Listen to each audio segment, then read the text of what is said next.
going on YouTube? Today I'm going to be showing you guys how to set up a winter hammock camp. So I started hammock camping a few years ago. It became my preferred method, and a lot of people are confused whenever they find out that I camp, like I hammock camp, or even confused about winter. Like they ask about, well, how do you set that up? How do you stay warm? So I'm going to go ahead and set up. I'm going to show you guys my kit, how I do the winter setup. If you got any questions, let me know. All right, let's go find us a campsite.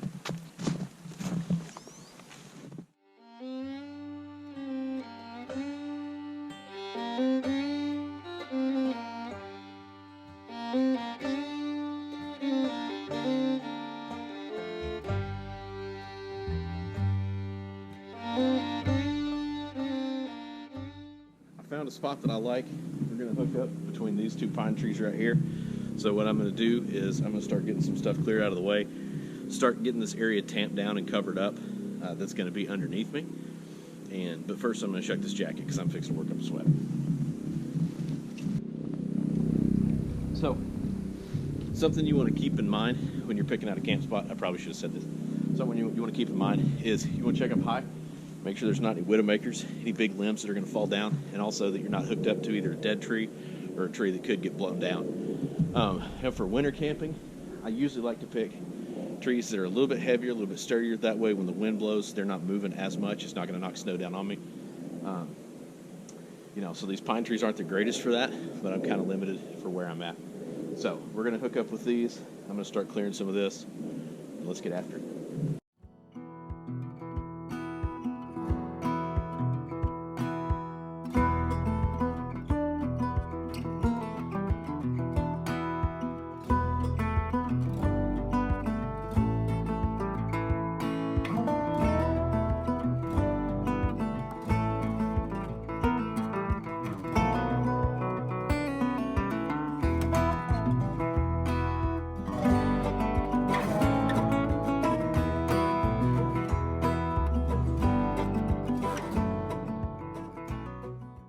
Got that area cleared out. Now what I'm going to do is pack the snow down in underneath it and go collect some pine boughs to put down. It's kind of like a rough floor, so we're not sitting up on top of the snow.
So the reason for the pine boughs, one, is to make it easier to walk and work back and forth. The other thing too, and this snow's not very deep, the other thing is when I get in my hammock, I want a place to be able to kind of knock my boots off that's dry, that doesn't have snow on them. I don't put my boots in my hammock. I'll hook a carabiner through the loop on the back of them and then hang them off my slap straps. But it just makes getting in and out a little bit easier, trying not to throw snow up into your hammock with you. So I'm going to grab my straps. I'm going to start hooking this up. We'll get after it. I'm going to put my slap straps up on this tree. I always keep them in a pouch, keep them hooked on a carabiner. That way I can work a little bit more hands-free. Obviously I have to use my hands, but I'm not having to hold it, maintain it, and it's not dragging across the ground. Picking up dirt, all that crap. The other thing, like if the ground's wet or you're picking up snow, we've got really wet snow here, it'll add to that. So the way that I set it up, it keeps you from having to drag any of it through the ground. I'll show you guys how to do that now. So mine are pre-staged, where my top loop, there should be a long section that doesn't have loops. It's got a loop on the end, long flat section, and the loops there. These are the parts that hook my hammock on. This is the part I want to go around the tree. I want to hang this strap about chest high. That's going to give me good height off the ground, but still going to keep my hammock low. The reason I want it low for a winter camp is my tarp, I'm going to put just above this line, maybe right about head height. And I want my tarp to be able to come almost, not straight down, but at a pretty steep angle. That's going to help block the wind out. and I want to be able to get my tarp down as close to the ground as possible. So in winter camp, I usually hang my hammock a little bit lower. Summer camp, it doesn't matter as much, but today we're going to be hanging low. So, once you get here, to keep it out of the snow, just take this loop and pull it through that there. So that's going to hang free. I'm going to go hook the other one up. That's going to keep it out of the snow, and then I'll grab the hammock.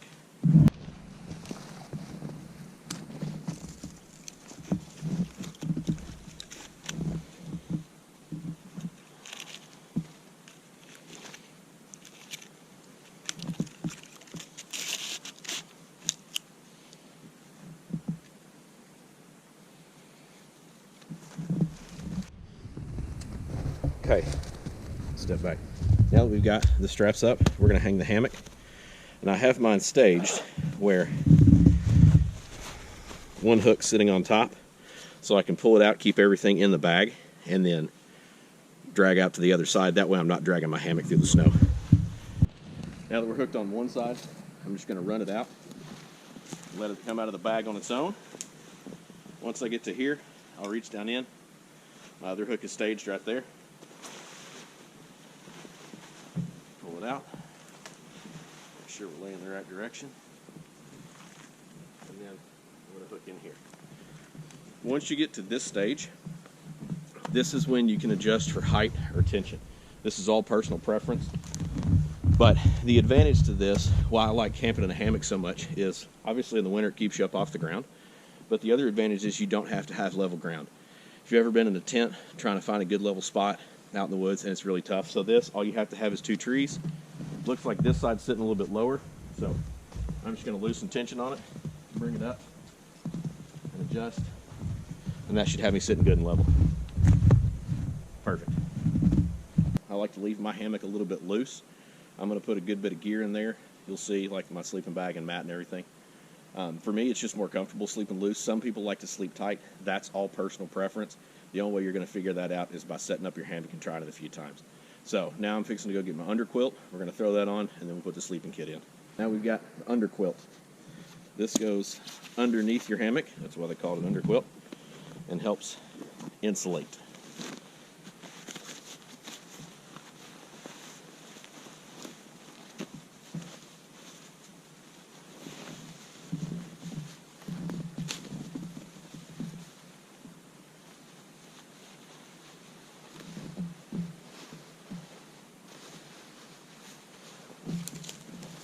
So I'm just laying it out in my hammock first so I can get it all spread out and get to the ends of everything that I need.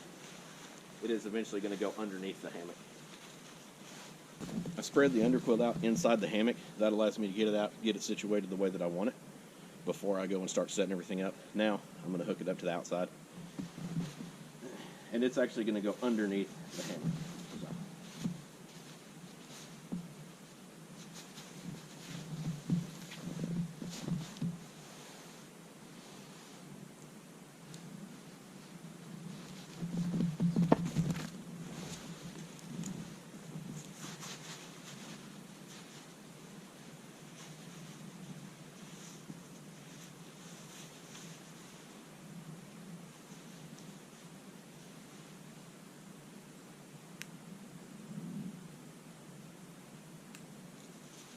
Now I'm just going to pull the hammock up, flip it over into it, and then get everything adjusted. I forgot to mention when I was hooking up the straps, but I'll mention it now. I always feed one back and drop it down and let it hang as a drip loop. If it starts raining, water will run down the street, it'll hit this strap, and if you don't have something hanging here, it'll just run straight down and hit the bottom of your hammock. So I've got this hanging, it's not touching the ground. I do the same thing on the other one. That way water can run down, drip off, and it's not running down the hammock. Hammock set up, underquilt underneath it. Hammock's in there. Now I'm going to start adding the rest of my kit, all my sleeping system in it. Next thing to go in is going to be my Climate Isomat insulator mat. Same one, it's just a ground sleeping mat. Like this one because it's inflatable, and since it's got that V cut in it, it forms to the hammock really well. These things work great in hammocks. I absolutely love it. So once again, keep everything clean and easy for setting it out. I'm just going to roll it out inside my hammock.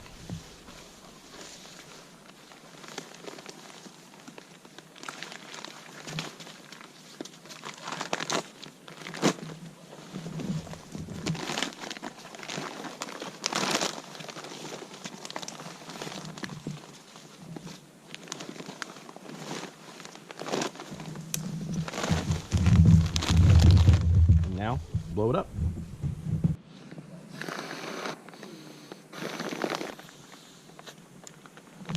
Okay, it's all blown up. Now we're going to get it set down in the hammock.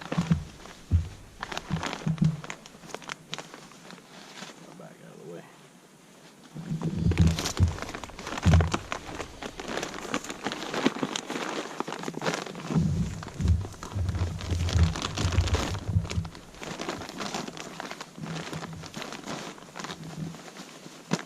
There you go. Now it's time to put the sleeping system in.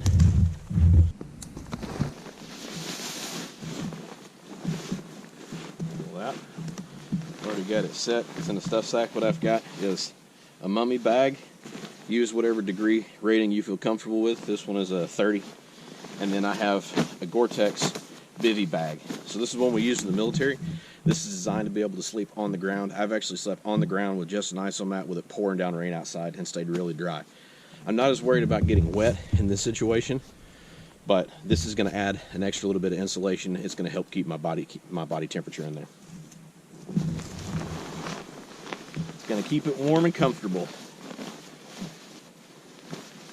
Another good advantage of having that bivy bag is if for some reason, when you get in these hammocks, stuff likes to slide around.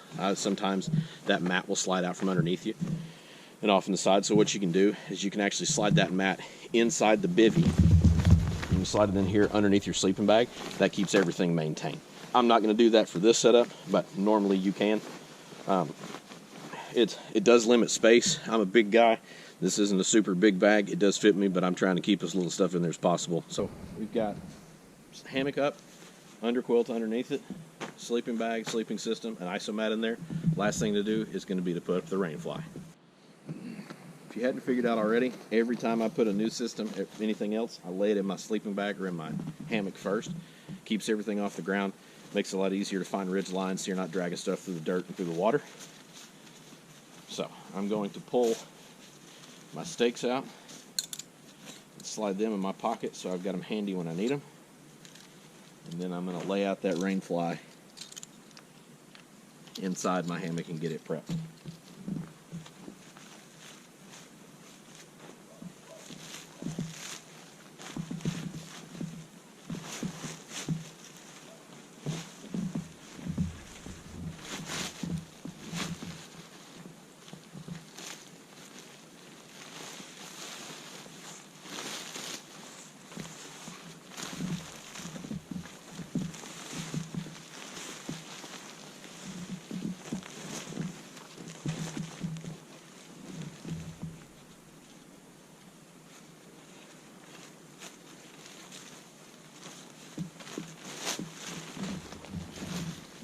Got my rain fly laid out. The thing I want to do is locate the ridge line. I'm going to tie that up top first. The way I stage my rain fly is I fold these edges together whenever I pack it. So that means my ridge is up here, but not these edges. I'll tie the ridge line off. I'm going to tie it probably about 6 inches above wherever my strap hits on the tree.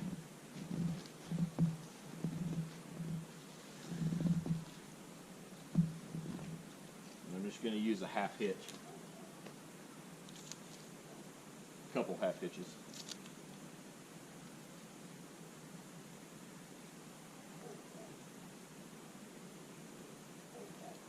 So this side's not super tight at the moment. It'll tighten up when I pull the other one. Big thing is I want to get it up and off my hammock, and then I can do the adjustment after that.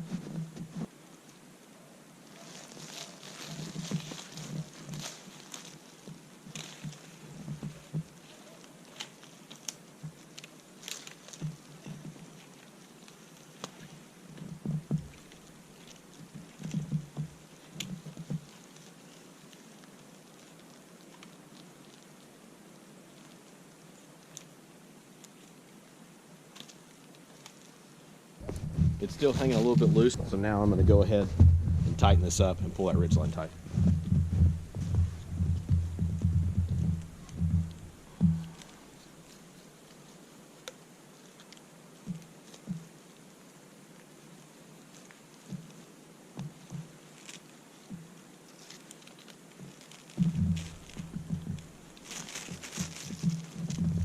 done. Everything's set up inside there. Now we're fixing to stake it.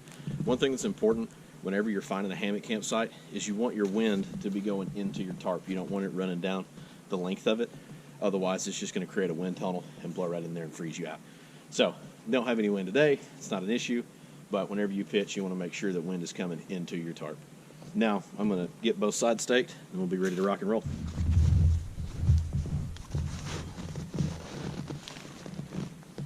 So, I want to come, because it's winter, and I want this as close to the ground as possible. I'm going to come, not quite straight down, this will be straight. I'm going to come out about 2 feet from my hammock. And what I normally do is I just tie an overhand figure 8 knot. Take my stake, pull it tight where I want it, and run that stake down to the ground. Good and tight there. The other one.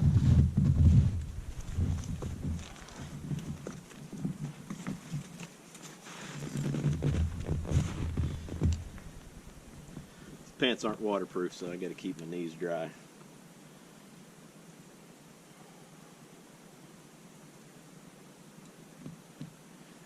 That was a little too long for what I want. These do have little guy lines on the end, so you can cinch it up. I don't ever use them. Hasn't ever been a problem.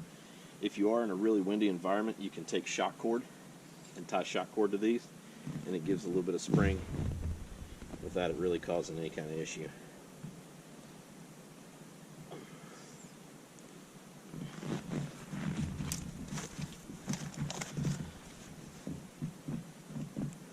Alright, last thing I'm going to do is I'm going to bunch this back up.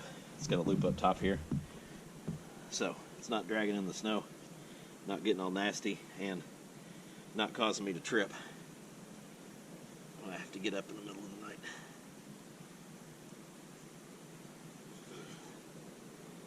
There we go. This side's done. I'm gonna go tack the other side.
Got it all done.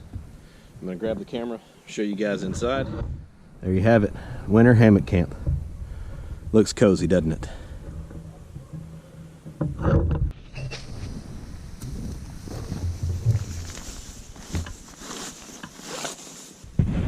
That's it. Winter hammock camp. Thanks for watching. If you got any questions, hit me up in the comments. Don't forget to like, share, and subscribe, and I'll get more videos coming your way.